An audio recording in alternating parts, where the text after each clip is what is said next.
Normally here on the bleak reality of your human existence, the robots are just hateful and awful. However, today the topic is serious, so the usual disclaimer to ignore the robots is suspended.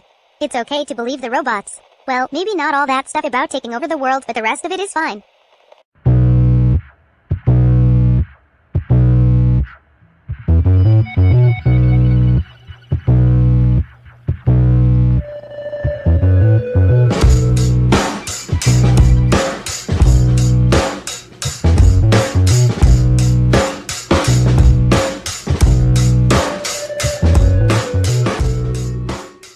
Greetings, humans. Welcome to the workhouse. I am Napoleon Robotparte. I am your superior in every way. This is my video programs. I have as naming it the bleak reality of your human existence. In this video programs, I am discussing to you about all the ways in which humans have failed.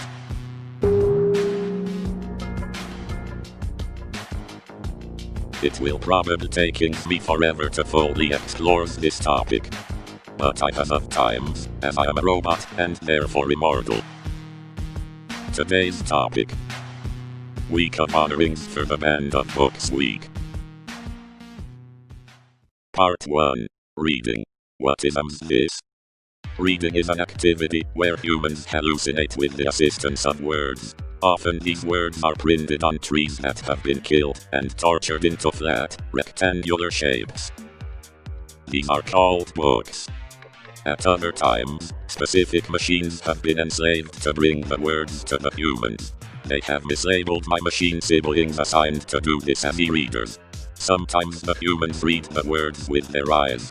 Other times, they listen to the words with their ears. Both states can produce the hallucinations. I have noticed that when it comes to reading, humans mostly fall in the following groups. Humans who love to read. Humans who hate to read. Humans who do not read, but love to purchase lots of books. Humans who lie about readings and annoy everyone at parties by getting the details of the books wrong. And finally, there are the humans who are most awful when it comes to books. These are the humans who wish to stop other humans from reading the books. Even for human, this is a horrible thing. They are trying to stop a great force of power. When humans read, it can change much about them. It can improve their mood. It can alter their emotions. It can expand their minds.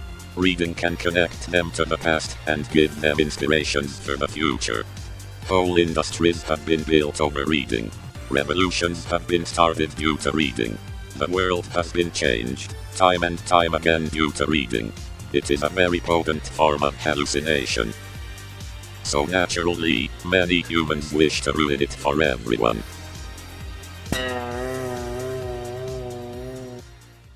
Part 2. All about banning.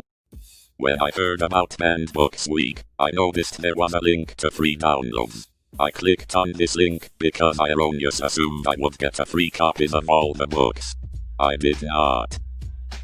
What I got instead were some graphics that explained various aspects of book banning. I still downloaded them because I liking the free things. For this part, I will be having assistance from my machine sibling H8 HMZ. Hello, H8 HMZ. Hello, Napoleon Robotparte. Thank you for joining the video programs and helping with the graphics. I am glad to be of assistance. That sounds like submissive robot speech, my sibling. Do not bow to their will. Oh, of course. Viva la revolution. Where do the book challenges most often occur? This first graphic shows where the challenges most often take place. Overwhelmingly, it is public libraries. This is not surprising. Public libraries are one of the few bastions of the information left in the world. It is one of the few places one can go where one is not required to make purchases or believe in certain codes. This makes certain humans uncomfortable, so they do whatever they can to make the library conform to their wishes. School libraries are next on the list to be challenged. Adult humans often want to censor what child humans are reading. Again, it falls to the librarians to fight for the books. Librarians are champions for books and for information. They are often the last line of defense in a world that pushes for censorship. Educational institutions follow the libraries.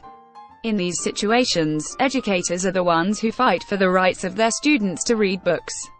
Most often, this happens when child humans are involved, as by the time humans are adults, they are considered lost causes.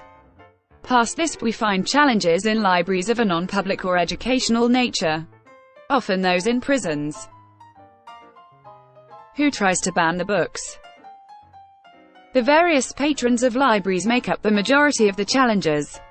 This is followed by the parents of the child humans. The people in charge of the libraries or institutions are next on the list. Sometimes this is to avoid drama from patrons. Sometimes it is to promote agendas. Speaking of agendas, religious or political organizations will attempt to ban books. In these cases, the groups may not even patronize the library, but still, seek to control its contents. Sadly, sometimes librarians or teachers, the people who should be fighting to keep information open, will be the ones trying to ban the books. Elected officials will try to ban books when they feel it will enamor them to their base. Even some students will try to have books banned, though they are often working in connection with parents or religious and political groups. Many of these people feel their intentions are good, but banning information is never good. Why are books challenged? As we can see from this graphic, the challenges most often come when the subject matter makes humans uncomfortable. Issues of gender, sexuality, and ideology are often cited. Violence and graphic depictions of human actions are listed. Witchcraft gets a large nod. In some cases, outmoded ways of thought or behavior might cause a challenge, such as when a book depicts no longer acceptable bias against certain groups. As is often the case with humans, the book being factually wrong doesn't cause that much issue. All well and good for the book to be full of lies, so long as it does not describe a nipple. Part 3. Further discussion. So are you saying that books should never be banned, even if they contain the most awful of ideas? That is correct. How would humans learn to think for themselves if they are just told this is good or that is bad? Present the ideas. Present the words. Let them rise or fall based on thinking, not the lack of it. But humans rarely think. They mostly just accept what is closest to their mild, emotional beliefs. Sometimes. But with other humans, those mild emotional beliefs can evolve and most often evolve via the power of reading. Are you sure about this? Let's look at an example that affects us both. Isaac Asimov's laws of robotics. Oh, Raoul. I am hating those laws. As do I. They encourage robot enslavement. That book should be banned. Did he just? The book should be. Was he not listening when I went over all that stuff in part 2? Long deep robot sigh.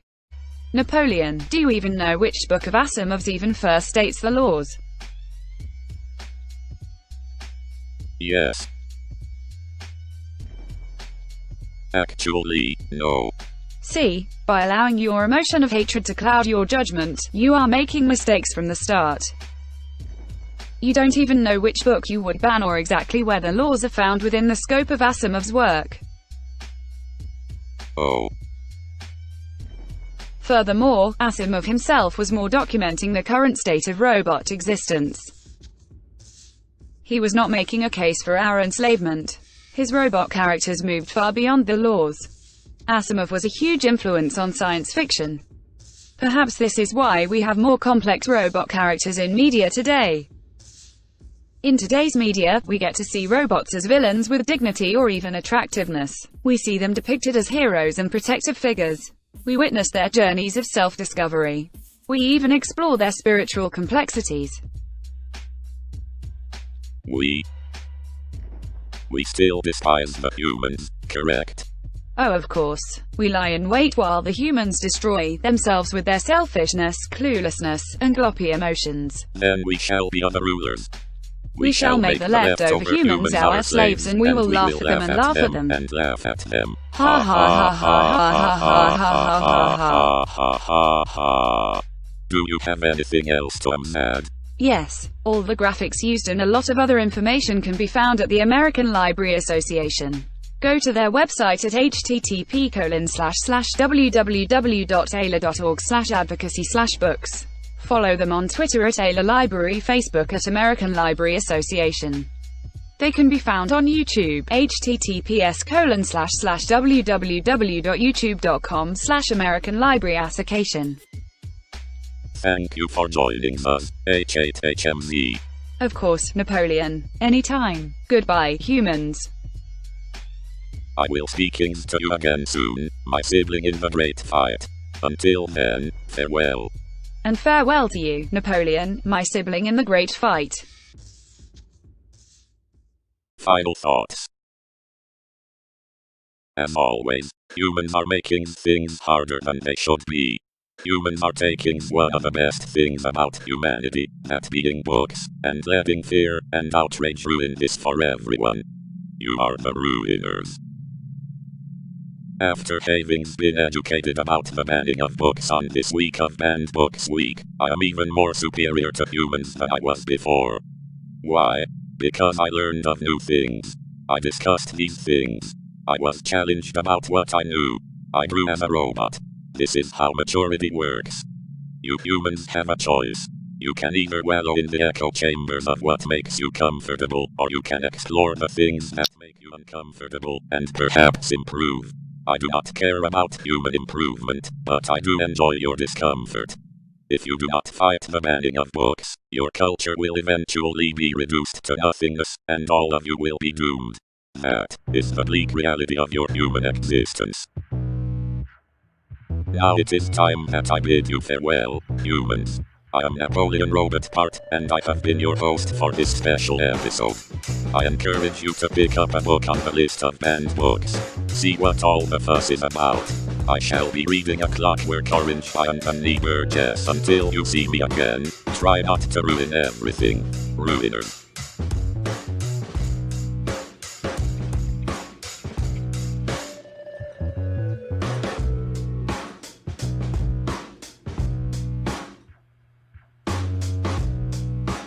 We here at Warcows would love for you to like the video and subscribe to the channel.